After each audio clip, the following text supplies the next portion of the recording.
Hi you guys, I'm back to talk about diet and exercise. So real quick before I start this, I'm going to insert a picture of me before the 30-pound weight loss that I've had. Sorry, I should mute my phone. Anyways, so I'm going to insert that now.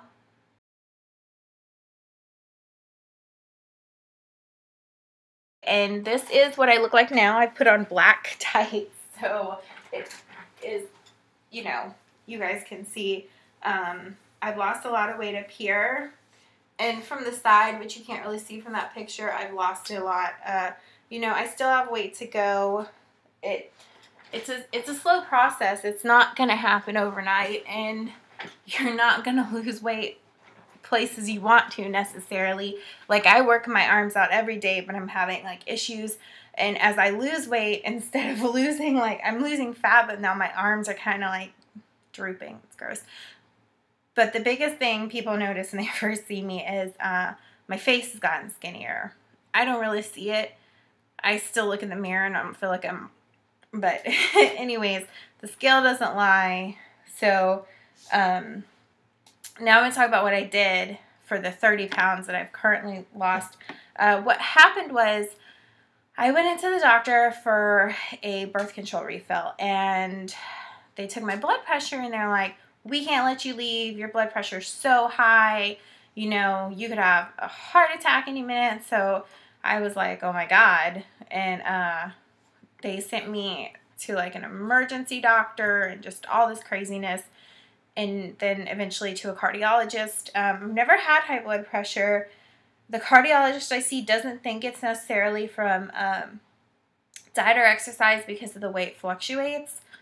But at that point, it just kind of shocked me into, realizing I'm, I think I was kind of in denial.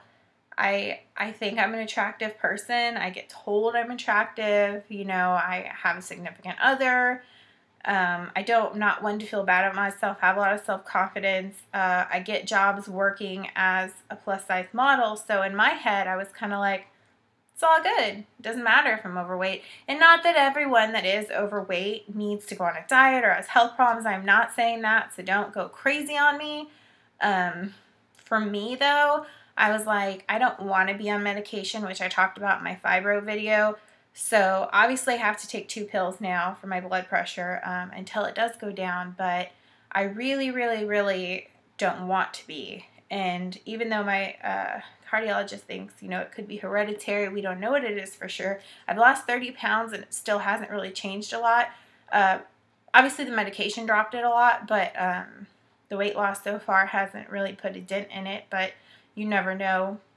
But for me, it's a decision I made to be healthier and happier. And, when that happened, I had called my brother, and he got really upset when 6 or 7 years ago, we lost our mom. She needed a new liver. She was really, really sick, and she just didn't get one in time. She passed away. And I think, it scared my brother, and I felt really bad because, I know nobody in my family wants to go through that again. And high blood pressure is a very serious thing. So him and his girlfriend, they have been awesome. His girlfriend, she is vegan. She's a chef, because, technically she is. She works for a celebrity in California. She cooks for them and stuff, so I guess she is a vegan celebrity chef, you could call her. She's awesome, amazing. When my brother and her started dating, he really changed his lifestyle, and he's very happy with it, and he is mostly a vegan. I know occasionally he still eats meat and stuff, but he says he feels gross afterwards, which I can kind of understand now that I've made this change too. So he and his girlfriend just really reached out to me and have been helping me a lot, and they've given me some really awesome books. And so like I talked about in my last video, when I had lost weight before it all came back because I did it the wrong way, exercise-wise, I kind of knew what I needed to do because, like I said, I was able to lose almost 70 pounds at one point. And that was great and everything, but, you know, obviously I know what to do. I just wasn't doing it. And I did hire a trainer, and I really liked him, and I started off going to the gym like 30 minutes a day, and then I bumped it up to an hour, and then an hour and a half, and then 2 hours, and sometimes I get in there and I'm there for like 3 hours, and I'm like, oh my god, I need to stop, just because as a person with fibromyalgia, I know I'll cause a flare-up for myself. And so my personal, you know, time frame is 2 hours. I know that I need to stop myself at that point, even if I feel like going on because of the fibro. I wouldn't, God, please, if you have fibro, do not go in there and try to like do 2 hours. You will be so sorry later. You really, really, really have to build yourself up to that. And that's been over, you know, it took me 2.5 months to build up to that, doing that every day. If you can't, you know, if you want to try that and you've built your stamina up, but 2 hours at once is too much for you, or maybe you just even want to do an hour, do like 30 minutes in the morning, 30 minutes at night. You don't have to have a gym, just go walking. My cardiologist told me something really cool, which I can't do because I've already kind of like into running and stuff, is if you want to restart your metabolism to make it go faster, you can, see, I'm 28. I don't know what my regular heart rate should be. But he tells me to hit 130 and don't go over it.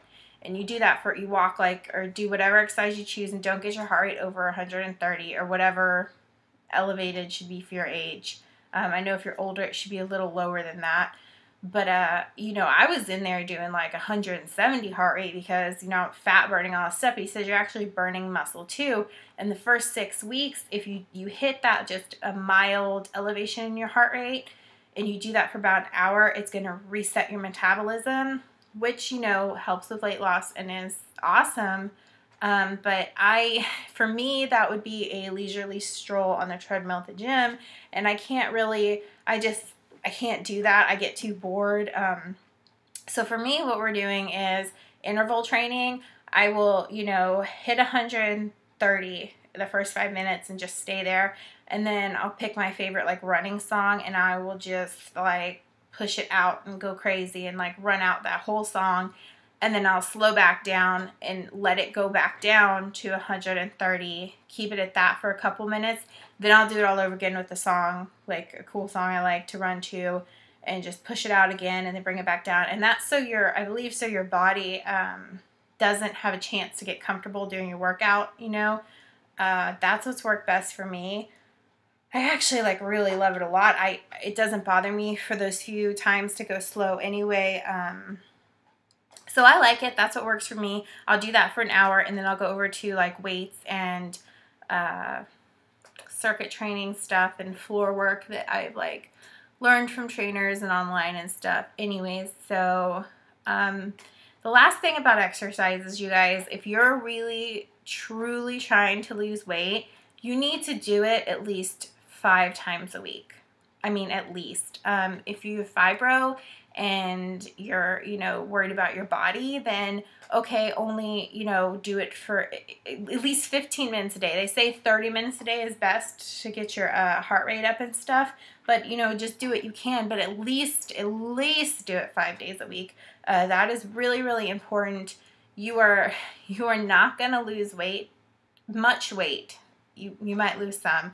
If your goal, you know, if your goal is to lose a lot of weight, you're not going to lose it just kind of going a couple times a week like you want to. Now, if you're just trying to get your body used to exercise and all that, then, you know, yeah, just 3 times a week or whatever. But I go usually 7 days a week. Occasionally, I will take a rest day if I feel like my body, I've pushed it too hard or whatever. But usually it's about 6 days a week, mostly 7. So that's about it for exercise. I can make a whole nother video and kind of give you guys more of a routine I do, what machines I use and stuff. If you want, leave me a comment. Let me know if you want me to do that. Let's get to like my diet and stuff. I am not completely vegan, not completely vegetarian.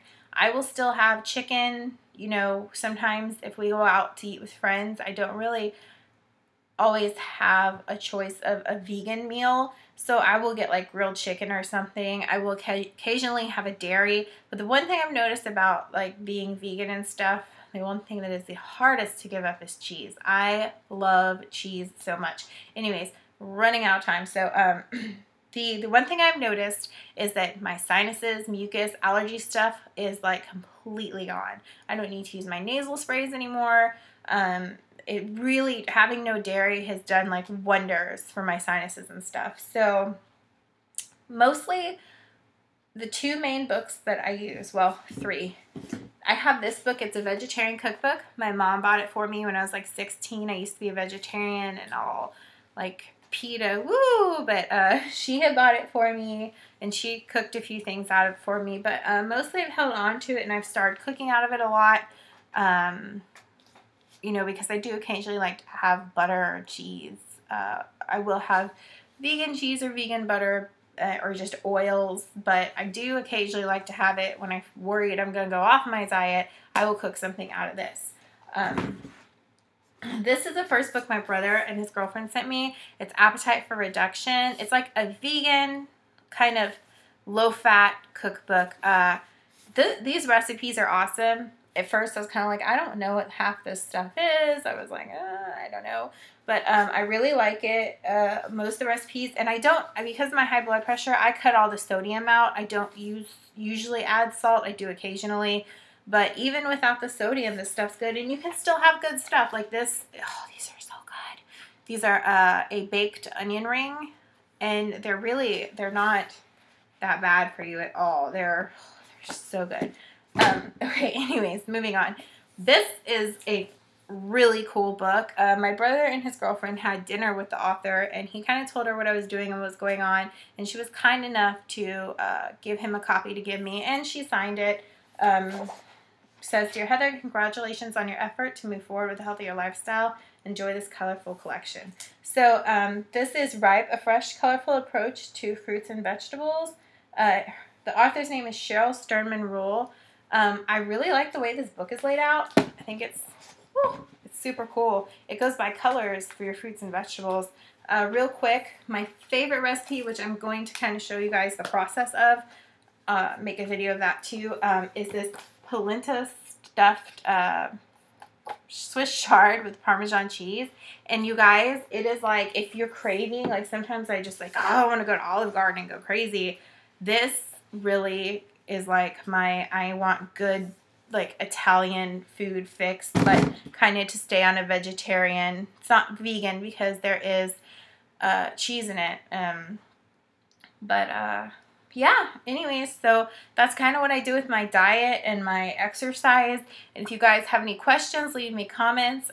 You know, as I go along, I'll keep making videos for you guys based on your questions and stuff, or, you know, if I'm like, want to talk about the sleep and the fibro thing. But yeah, let me know. And you can always use Pinterest to find really great recipes for vegan stuff. I use Pinterest a lot, and blogs. And my brother's girlfriend is coming out with a blog, I believe, and if it's okay with him, because I don't want to put my family's personal business out there or whatever unless they're okay with it, then I will, you know, share that with you guys if they're okay with it. Like I said, I'm not going to do it without their permission. So anyways, guys, take care and gentle hugs, and I hope you have a good day. Bye.